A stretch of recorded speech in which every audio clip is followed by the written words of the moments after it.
We're gonna talk today about the worst weakness of Osmo Pocket 3, which is its autofocus, and about how much you can trust it or you can't. So let's see. Please stay tuned, because what I'm going to tell you now will save your time and nerves. First of all, I want to thank you all for site support, because, well, in 14 days I got 250 new subscribers and so many likes as never before, so thank you for that. I just uploaded those 2 videos about Osmo Pocket 3 and this is what happened. And for those who haven't seen it yet, I'll put the links down below the video.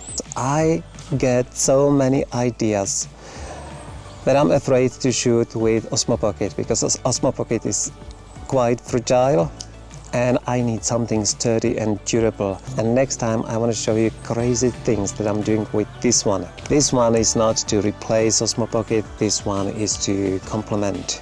Those who follow my channel know that I'm shooting with Osmo Pocket all the time, and it's my precious.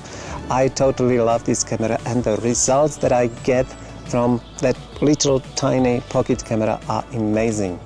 But it has an issue with its focusing system. Focusing system of this camera is not reliable.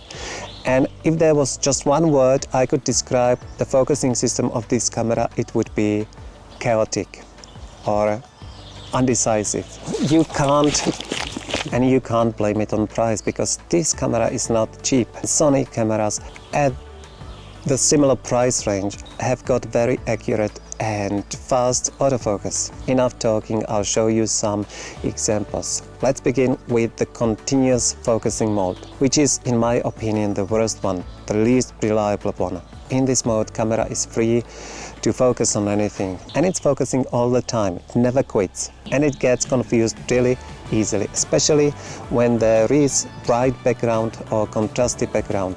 Then the camera travels back and forth and gives you those refocusing impulses, as if the focus was pumping. And if you get this in your footage, you will, or I will not use it. Single focusing mode is more reliable, but I'll show you what happens to me when I control single focusing by the app. Here I'm playing with autofocus and camera is set up to single focusing method, and at the moment I try to refocus from one place to another, this is what happens. And this is not just exception, it happens quite often.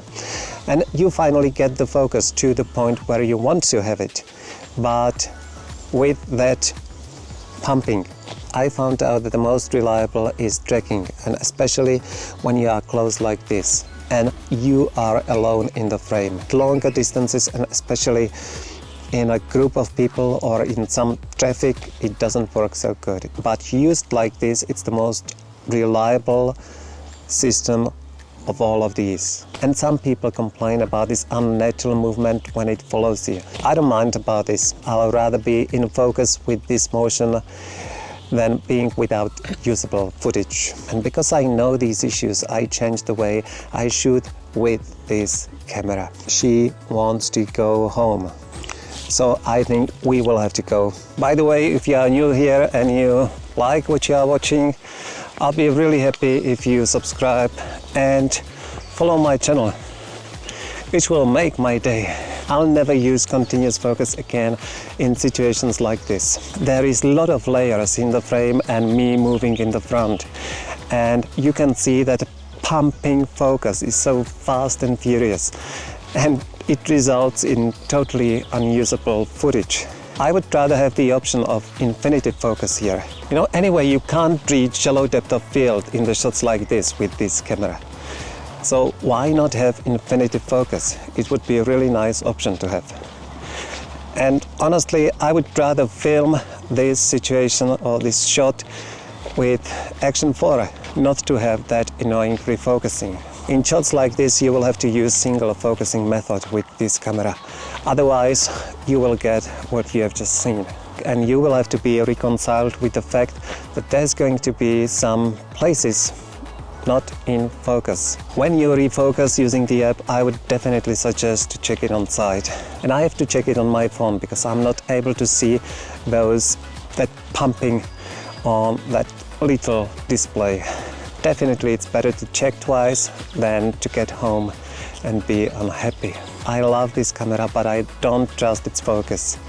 I'm suspicious. When I have something important to shoot, I try to avoid using continuous focus.